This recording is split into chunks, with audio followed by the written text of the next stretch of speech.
في البدء كان الكلمة والكلمة كان عند الله وكان الكلمة الله.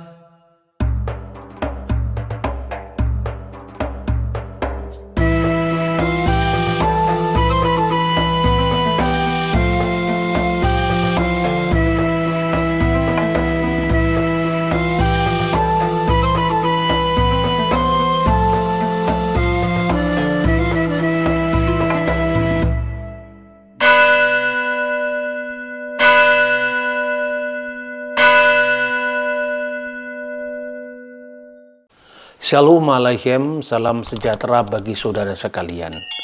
Akhir-akhir ini saya banyak mendapatkan pertanyaan dari para penonton Bambang Nursena Channel.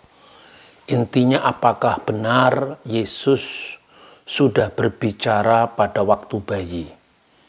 Apakah benar Yesus membuat mujizat, yaitu meniup sebentuk burung dari tanah, dan atas izin Tuhan benar-benar menjadi burung.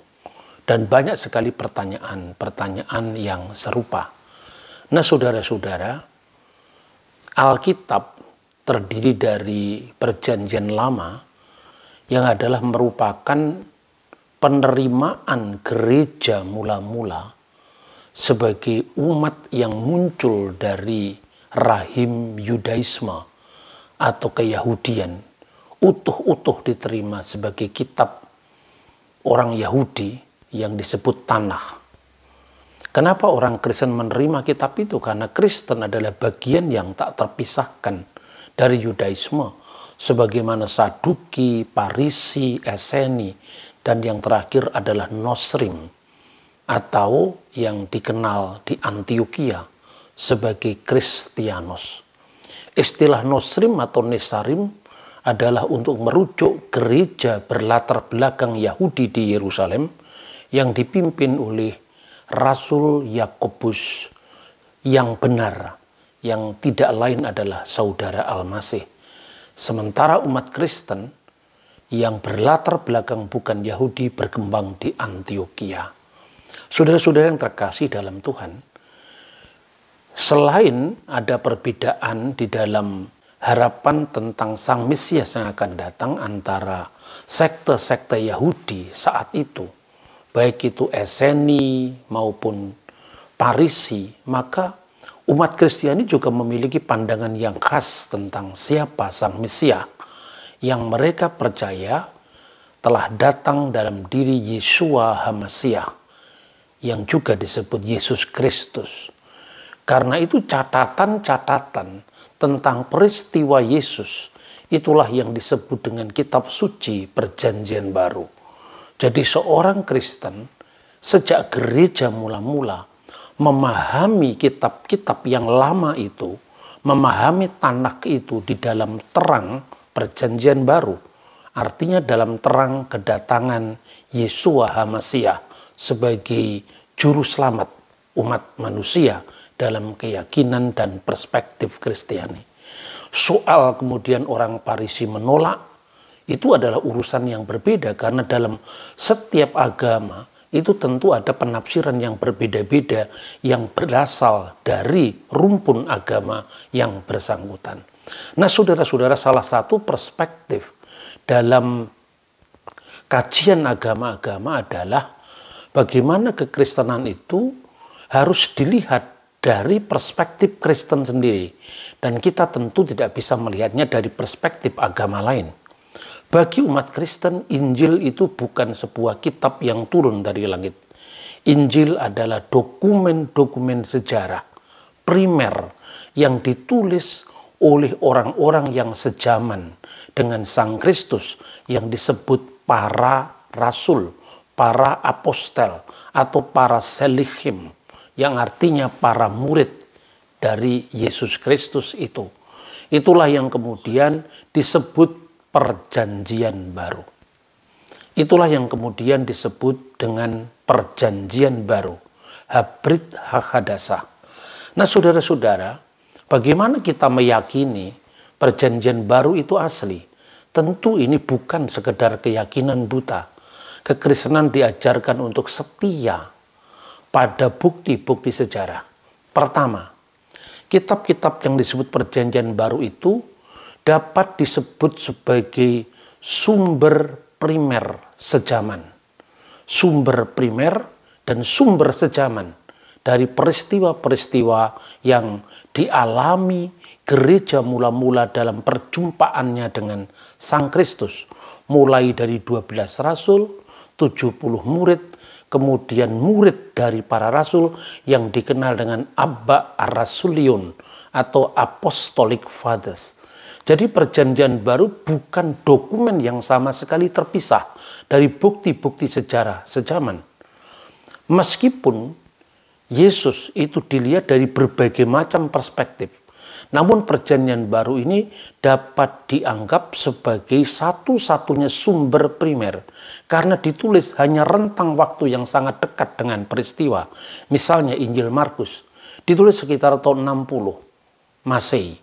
Itu berarti hanya berjarak sekitar 30 tahun saja dari peristiwanya. Begitu juga Injil Lukas, Injil Matius, dan yang terakhir Injil Yohanes yang ditulis oleh Rasul Yohanes anak Zebedius pada masa tuanya di kota Efesus sebelum meninggal tahun 96 Masehi. Dan ini bisa dibandingkan dengan catatan-catatan sejarah yang sejaman. Misalnya, catatan yang sangat terkenal dari sejarawan Yahudi yang bernama Flavius Josephus yang menulis sekitar tahun 90 Masehi. Kira-kira sejaman dengan Injil Yohanes. Hanya Yohanes adalah saksi mata. Sementara Josephus tidak pernah menjadi muridnya Yesus. Dia bukan orang Kristen dan dia berbicara dalam perspektif seorang sejarawan Yahudi. Dia juga bicara tentang Yesus yang disalibkan pada masa pemerintahan Pontius Pilatus atas desakan para pemimpin agama kami. Cornelius Tacitus adalah seorang senator dan ahli hukum Roma, dapat dianggap sebagai sumber-sumber yang sejaman. Namun, dia bukan sumber primer. Mengapa? Karena dia hidup lebih jauh daripada peristiwanya ketimbang dengan dokumen-dokumen yang disebut Perjanjian Baru. Terlepas daripada keyakinan orang Kristen bahwa setiap tulisan itu diilhamkan oleh Roh Kudus. Jadi saudara-saudara, sekalipun Perjanjian Baru itu dapat dianggap sebagai catatan pinggir sejarah tentang siapakah Yesus, bagaimana komunitas mula-mula yang mengikuti dia itu dibentuk dan berkembang. Khususnya yang dicatat dalam kitab Kisah Para Rasul dan tulisan-tulisan Rasul Paulus yang sekalipun dia tidak pernah berjumpa dengan Yesus, tetapi dia hidup disaksikan oleh komunitas rasuli yang semuanya masih ada saat itu. Sehingga pewartaan Paulus juga disaksikan oleh Petrus sebagai yang paling senior dari para rasul. Juga oleh Yohanes, juga oleh rasul-rasul yang lain di Yerusalem.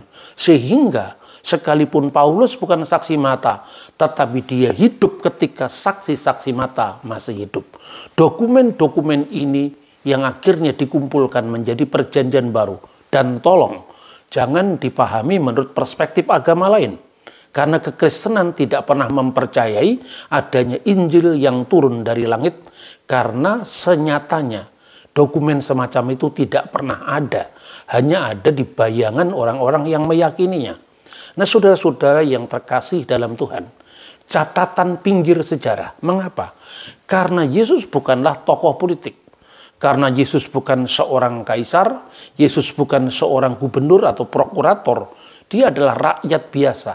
Artinya dalam keadaannya sebagai manusia, Yesus adalah seorang rabi keliling yang mengabarkan tentang kerajaan Allah. Yang dalam perspektif Kristiani, dia disebut Mesias. Dan apa makna Mesias? Mesias adalah imam, nabi, dan raja. Maka perspektif inilah yang menguatkan orang-orang Kristen. Mengapa mereka tetap mengikuti Yesus Kristus sebagai juru selamat mereka. Nah, saudara-saudara yang dikasihi Tuhan, sekalipun Injil merupakan catatan pinggir sejarah, tetapi dia merupakan sumber primer. Ini tentu berbeda misalnya dengan catatan Yosefus, sekalipun dia hidup sejaman, tetapi dia bukan sumber primer. Cornelius Tacitus melihatnya dari sudut pandang seorang senator Romawi. Mara ben Serapion malah melihatnya dari jauh, yang menulis bahwa sesungguhnya kematian Yesus adalah kematian seorang raja Yahudi. Tentu dalam perspektif yang dilihatnya, sehingga Yesus diparalelkan dengan Sokrates misalnya. Begitu juga catatan-catatan yang lain. Catatan Yahudi misalnya, sumber yang dikenal Talmud, secara khusus traktat yang disebut Sanhedrin, yang berbicara tentang Yesus yang digantung menjelang Paskah, juga merupakan catatan yang muncul dari polemik Yahudi dengan Kristen yang kira-kira dikompilasikan beberapa abad setelah peristiwa. Misalnya traktat yang disebut Toledot Yesu, silsilah Yesus Kristus. Dibandingkan dengan Perjanjian Baru, tentu ini jauh dari akurat dibandingkan dengan misalnya catatan Matius, Markus, atau Yohanes. Mengapa? Banyak hal yang bisa didata misalnya. Digambarkan kehidupan Yesus seolah-olah sejaman dengan Ratu Helena misalnya. Ini tentu sangat cacat secara historis karena Ratu Helena adalah ibunda Kaisar Konstantin yang hidup 300 tahun setelah peristiwa.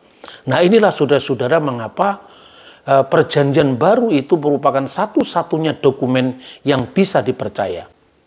Sumber kedua adalah luasnya persebaran kitab-kitab Perjanjian Baru dan kekunoan dari naskah itu. Selain kita memiliki bukti yang namanya kodek, yaitu buku dalam bentuk jilitan yang dimulai kira-kira akhir abad ketiga, kira-kira tahun 350, 325, misalnya Kodeks Sinaiticus, Kodeks Alexandrinus, Kodeks Vaticanus, Kodeks Ephraemi Rescriptus. Tetapi kita juga memiliki dokumen-dokumen yang disebut papirus. Yang paling tua misalnya dikenal dengan papirus P52, yang isinya sebagian dari Injil Yohanes. Atau yang lebih utuh lagi adalah P66, yang sekarang disimpan di Bibliotheca Bodmeriana, Switzerland. Nah, saudara-saudara bisa cek sendiri karena sekarang naskah-naskah Injil kuno itu bisa didapat secara online. Dari situ Anda bisa membandingkan misalnya bagaimana bunyi Injil Yohanes sekalipun cara menulisnya berbeda. Misalnya tanpa titik, tanpa koma, tapi semua orang masih bisa membacanya. Misalnya, Hode Parakletos tu penefma tu agion hupemsei hupater dan seterusnya. Tidak ada kata perikletos, tapi parakletos. Nah, saudara-saudara, ada banyak data seperti itu. Sehingga kita memiliki naskah sebanyak lebih dari 5.000 naskah. Yang antara naskah-naskah yang banyak itu, hanya ada yang berjarak sekitar 24 tahun dari penulisan aslinya. Misalnya P66 itu hanya berjarak 24 tahun karena naskah tertuanya ditulis oleh Rasul Yohanes sebelum kematiannya tahun 96, sementara naskahnya dari hasil uji karbon berasal dari sekitar 120 Masehi. Nah, begitu juga P46 yang isinya surat-surat Perjanjian Baru, khususnya tulisan Rasul Paulus, itu hanya berjarak juga kurang dari 20 tahun karena Rasul Paulus wafat di Roma tahun 67 Masehi dan hasil uji karbon dari P46 itu kira-kira tahun 85 atau tahun 90 Masehi. Saya kira tidak ada naskah kuno manapun yang menandingi keakuratan dan luasnya persebaran dibanding dengan Perjanjian Baru. Kemudian bagaimana apabila itu dibandingkan dengan tulisan-tulisan yang intinya memuat kehidupan Yesus di luar kitab Injil? Misalnya yang tadi pada awal presentasi saya, orang sering bertanya, apakah benar Yesus itu berbicara pada waktu bayi. Nah, saudara-saudara, sebagaimana orang Yahudi memiliki Taurat tertulis yang disebut dengan Torah Sebiktav, yang terdiri dari Sefer Bereshit, Sefer El-Shemot, Sefer Vayikra, Sefer Bamidbar, dan Sefer El-Hadivarim, yaitu Kejadian, Keluaran, Imamat, Bilangan, Ulangan. Orang Yahudi juga memiliki apa yang disebut dengan Taurat lisan. Nah, bagian dari Taurat lisan atau Torah CPLP ini ditulis ya dalam bentuk tertulis tentu adalah ratusan tahun setelah peristiwa. Makanya Yahudi itu tidak seragam. Ada kelompok Yahudi rabbinik yang meyakini Taurat lisan, tetapi juga ada kelompok Yahudi Karaid atau Karaim yang ada di Yerusalem juga yang tidak percaya pada Taurat lisan. Nah, kekristenan bagaimana apabila dibandingkan dengan Yudaisme? Kira-kira mirip sama. Di kalangan kekristenan juga ada legenda-legenda kesalehan yang itu bukan pemalsuan, tetapi itu hasil refleksi gereja atau lebih tepat umat beriman tentang kehidupan Sang Kristus. Dan itulah yang kemudian diklasifikasi sebagai naskah-naskah apokrifa. Naskah-naskah ini secara moral tidak salah, tetapi secara historis tidak bisa dipertanggungjawabkan. Mirip dengan Midras misalnya. Midras itu kisah-kisah yang muatannya dalam Yudaisme itu lebih kepada kisah-kisah moralistik. Misalnya, ketaatan iman Abraham digambarkan dengan dia tidak terbakar dalam api.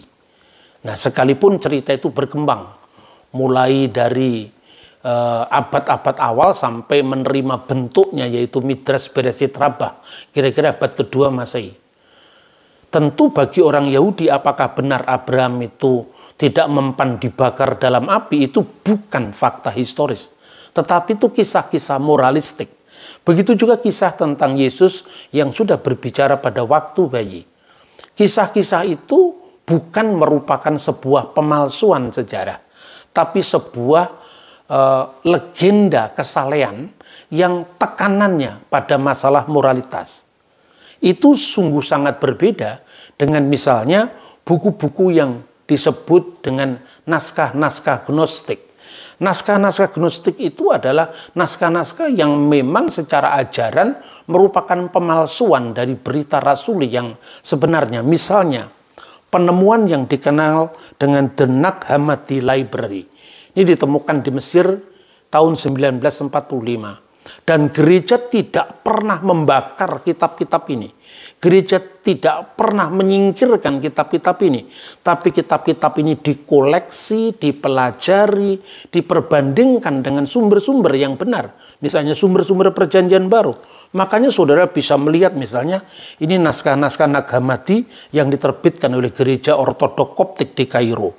Begitu juga ini adalah naskah-naskah apokrifa perjanjian baru, yaitu Apokrifa Al-Ahdul Jadid, Kaifa Kutiba, bagaimana dia ditulis dan seterusnya. Jadi di sini ada yang namanya Injil Thomas yang berbicara tentang Yesus sudah bisa membuat tanah yang ditiup menjadi burung. Tetapi secara historis tentu ini tidak bisa dipertanggungjawabkan karena munculnya abad keempat, sehingga sangat jauh dari peristiwa. Kemudian tentang Yesus bicara pada waktu bayi. Saudara-saudara juga bisa membaca teksnya itu, misalnya Evangelium Infantia Liber Apocryphus De Infantia Servatoris. Ini dalam bahasa Latin yang kemudian diedit oleh Hendrikus Sick yang diterbitkan pada tahun 1697. Dalam bahasa Latin dan kemudian diterjemahkan dengan bahasa Arab. Nah, naskah Arab ini diterjemahkan dari bahasa Aramaik dan naskah ini baru muncul pada abad ke-5 Masehi. Misalnya, di sini pada bab pertama disebutkan, ya ini naskah Arabnya ini disebutkan, Qad wajadna fi kitabi Yusefus. telah disebutkan dalam kitab Yosefus, Rois al-Kahina alladhi kana ala ahdil masih wa qad qala Anas innahu Kayafa. Dia adalah imam besar pada saat kehidupan Yesus, dan ada yang mengatakan dia Anas, ada juga yang mengatakan dia adalah Kayafas. Qala hadza an Yasua takalama wa huwa hina kana fil mahdi. Dikatakan bahwa Yesus Kristus telah berbicara ketika dalam buayan, ketika masih dalam gendongan. Wa qala li Maryam ummihi, dan berkata kepada Maryam ibunya, ini ana huwa Yesu ibnullah, aku inilah Yesus putra Allah. Dan kemudian pada akhir ayat ini dikatakan wa abi arsalni liqolasil alam, dan Bapakku telah mengutusku untuk keselamatan dunia. Nah, ini bisa Anda bandingkan dengan teksnya dalam bahasa Latin. Bahkan dalam teks ini secara iman sebetulnya tidak bertentangan dengan iman Kristen. Bahkan kalau buku ini bisa diterima oleh gereja, misalnya kalau sekedar menekankan ajaib-ajaibnya Yesus, ini malah menguntungkan secara iman. Karena apa? Buku ini juga tidak bertentangan dengan iman Kristen. Misalnya di awal dari teks ini saja ditulis dalam bahasa Latin, in nomine Patris et Filii et Spiritus Sancti Dei Unius, yang diterjemahkan dalam bahasa Arab, Bismil Ab walibni warahil kudus al ilahil wahid, demi nama Bapa dan Putra dan Roh Kudus Allah yang esa. Jadi artinya ini tidak bertentangan dengan iman Kristen secara akidah. Tetapi gereja kenapa tidak menerima ini sebagai buku kanonik? Karena ditulis setelah abad ketiga, kira-kira abad keempat dan abad kelima. Sehingga ini sangat jauh dari peristiwa. Maka fungsinya buku-buku ini seperti midras dalam Yudaisme. Kisah-kisah kesalehan yang bisa meneguhkan komitmen moral kita pada kebenaran. Tetapi rata-rata bersifat ahistoris. Karena tidak bisa dipertanggungjawabkan secara historis. Jadi kalau orang Kristen hanya untung-untungan, buku ini menguntungkan keilahian Yesus, ya diterima saja. Yesus waktu bayi aja sudah bisa bicara, tapi secara historis kan itu tidak bisa dipertanggungjawabkan karena munculnya ratusan tahun setelah peristiwa. Begitu juga mujizat-mujizat yang memenuhi kehidupan Yesus di masa kanak-kanak. Misalnya, Alkitab hanya menceritakan bagaimana atas perintah malaikat, bagaimana misalnya Yusuf dan Maria disuruh untuk membawa bayi Yesus ke tanah Mesir. Tidak ada catatan di tanah Mesir. Hanya ada catatan-catatan yang sifatnya memorial yang diperingati oleh gereja Koptik, yaitu masuknya keluarga kudus ke Mesir yang diperingati setiap tanggal 20 bulan Mesir Tuba atau 1 Juni. Tetapi ada kisah-kisah yang dicatat misalnya di dalam buku Sinaksarion yang juga sejajar dengan dokumen yang dikenal dengan Injil Mata Al-Manhul, yaitu The Pseudo Gospel of Matthew pasal 20, di mana digambarkan kanak-kanak Yesus yang sudah dilahirkan itu umurnya kira-kira kurang dari 2 tahun dibawa ke Mesir, lalu ketika di padang gurun yang disebut sebagai jalan raja, artinya jalan yang dilewati oleh para patriark, para bapak bangsa Israel, dan itu adalah jalan-jalan yang ada jalur oasenya. Di sana kemudian diperingati dengan munculnya gereja-gereja ortodok, ya. Tetapi pada saat di tengah padang gurun itu Maria dan kanak-kanak Yesus kehausan, lalu terjadi mujizat di bawah pohon kurma. Nah, itu bukan kisah tentang kelahiran Yesus, tapi kisah tentang pelarian ke tanah Mesir. Itu disebut dalam pasal 20. Tapi kisah ini merupakan kisah kesalehan. Tentu berbeda dengan kisah-kisah yang memang tercatat dalam dokumen kanonik di abad pertama Masehi. Yang kedua dan terakhir adalah kisah-kisah yang memang sengaja secara akidah itu merupakan pemalsuan belakangan. Misalnya, naskah-naskah gnostik. Nah, naskah-naskah gnostik ini memang dari awal itu kisahnya memang tidak sejalan dengan iman Kristen. Misalnya, Yesus itu digambarkan sebagai seorang yang memiliki penampilan nyentrik, ya, sehingga dia menjadi guru tentang peristiwa-peristiwa esoteris, peristiwa-peristiwa rahasia. Nah, misalnya, apakah Yesus bersabda kepada para muridnya bahwa usirlah perempuan itu karena dia tidak berhak memiliki kerajaan Allah? Apakah itu benar? Ataukah itu hanya merupakan karangan kaum Gnostik yang memang anti perempuan, artinya mereka kehidupan dengan menjauhi perempuan. Itu adalah gambaran dari naskah-naskah Gnostik. Nah, di pihak lain, misalnya itu tercatat dalam Injil Thomas, usirlah perempuan itu karena dia tidak layak menerima kerajaan surga. Lalu Petrus bertanya, bagaimana supaya dia bisa masuk ke dalam kerajaan surga? Buat dirinya seperti laki-laki.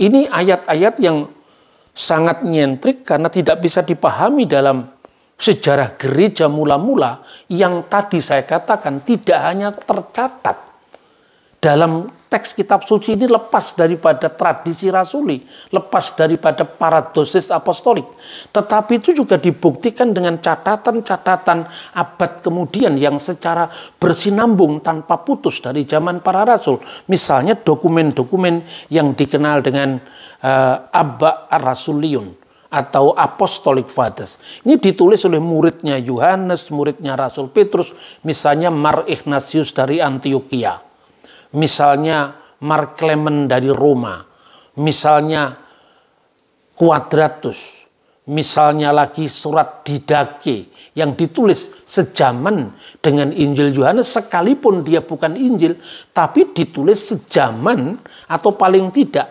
satu generasi setelah kitab-kitab Injil. Dan semua ajaran bapak-bapak gereja rasuli ini tidak ada yang berbeda dengan ajaran gereja sekarang. Ini menjadi mata rantai yang menyambungkan tanpa putus gereja mula-mula. Sementara sejak abad ketiga, abad keempat baru muncul naskah-naskah Gnostik. Sehingga gereja bertindak melakukan apa yang disebut kanonisasi perjanjian baru. Yang paling awal kira-kira bisa disaksikan dari peristiwa Markion yang mencoba mengubrak-abrik naskah perjanjian baru. Dan Markion itu hanya menerima Injil Lukas setelah dibuang 3 pasal pertama. Mengapa Injil Lukas dibuang setelah 3 pasal pertama? Karena di situ ada kisah kelahiran Yesus. Sementara dalam ajaran Gnostik, Yesus tidak benar-benar jadi manusia.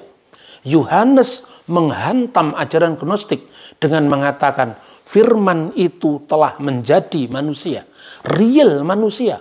Karena manusia maka bisa digambar sehingga ada tradisi ikonografi, maka bisa mati, maka bisa menderita. Dan itu yang ditekankan oleh Ignatius dari Antioquia.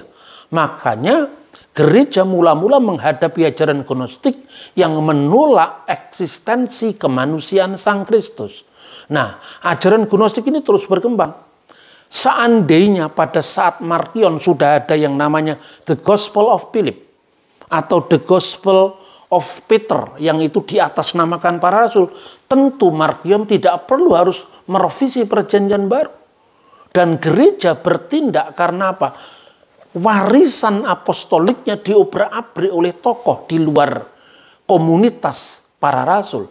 Dan itulah yang menyebabkan muncul yang namanya kanon muratori, yang nantinya diteguhkan kembali pada saat terjadinya konsili di Kartago. Sekali lagi pertanyaannya, seandainya saat itu sudah ada The Gospel of Philip, The Gospel of Mary Magdalene, kitab Injil Maria Magdalena, kitab Injil Filipus, kenapa dia harus merevisi perjanjian baru?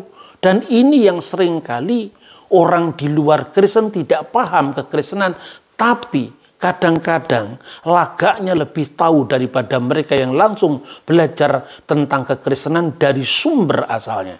Saya berikan contoh. Dalam Injil Filipus, ini tertulis dalam bahasa Koptik.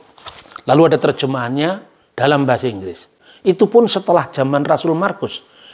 Bahasa Mesir kuno itu kemudian huruf-hurufnya digantikan dengan huruf-huruf Yunani, ditambah 7 karakter yang tidak ada di dalam bahasa Yunani. Sehingga nama-nama dewa itu dihilangkan, lalu diganti dengan theos, diganti dengan kata Yunani yang dianggapnya lebih injili ketimbang harus memakai bahasa lokal Mesir. Sehingga teks-teks Yunani berpadu dengan irama Koptik. Agios, Otheos, Agios, Iskiros, dan seterusnya. Itu gambaran bagaimana gereja melakukan inkulturasi tanpa tercabut dari akar rasulinya. Sehingga gereja Koptik menggunakan bahasa ini itu jauh setelah zaman Yesus. Maka tidak mungkin secara historis bisa diterima buku apokrifa The Gospel of Philip ini. Dan yang paling penting lagi, misalnya para rasul itu protes kepada Yesus. Ini gambaran dari buku The Gospel of Philip. Mengapa engkau lebih dekat pada Maria Magdalena ketimbang dengan kami? Lalu digambarkan, Yesus sering mengecup bibir Maria Magdalena. Nah, ini lalu dipahami seolah-olah Yesus itu adalah suaminya Maria Magdalena. Lah ini orang yang membaca teks tanpa lihat konteks, tanpa lihat nilai sejarahnya. Karena ini adalah buku yang muncul dari kaum Gnostik. Kaum Gnostik itu tidak mengenal perempuan, tidak mengenal perkawinan. Maka setiap kata-kata misalnya ciuman itu adalah ciuman mistik. Bukan ciuman erotis, bukan ciuman birahi, bukan ciuman dalam perkawinan seperti gereja Kristen pada umumnya. Nah, dengan demikian saudara-saudara, saya harus mengatakan bahwa kisah tentang Yesus bicara waktu bayi itu ada di dalam buku yang disebut Injil Tufulia, yaitu Injil masa kanak-kanak Yesus yang muncul kira-kira 400 tahun setelah peristiwanya. Dan semua buku-buku ini, baik itu legenda-legenda kesalehan maupun pemalsuan seperti ajaran Gnostik, tidak pernah dibakar oleh gereja, tidak pernah dimusnahkan oleh gereja, tapi dipelihara oleh gereja. Artinya apa? Untuk studi heresiologi, yaitu ilmu tentang heretik, tentang bidat-bidat. Tetapi juga kisah-kisah kesalehan itu juga berfungsi sebagai cara gereja mula-mula, atau lebih tepat umat awam mula-mula untuk memahami peristiwa Yesus, tetapi di luar refleksi sejarah, refleksi teologis yang terlepas dari sejarah. Karena itu saya sering mengatakan, sesaleh apapun kisah-kisah itu merupakan sebuah perspektif yang secara sah bisa diterima, namun secara historis patut dipertanyakan. Jadi sejajar dengan kisah Abraham, kisah tentang Salomo yang mengerti kearifan bahasa binatang dalam Targum misalnya. Tetapi itu tentu orang Yahudi maupun orang Kristen tidak memahami sebagai peristiwa sejarah. Dan itu berbeda dengan dokumen perjanjian baru itu sendiri. Sejarah yang penuh bukti adalah mitra bagi iman yang penuh bakti. Kiranya refleksi ini bisa menjawab beberapa pertanyaan teman-teman yang sering memang tidak langsung saya tanggapi, tetapi sekarang ini ada kesempatan untuk saya menanggapinya. Semoga membantu. Tuhan memberkati kita. Salam alaikum B'Shem Hamasiah.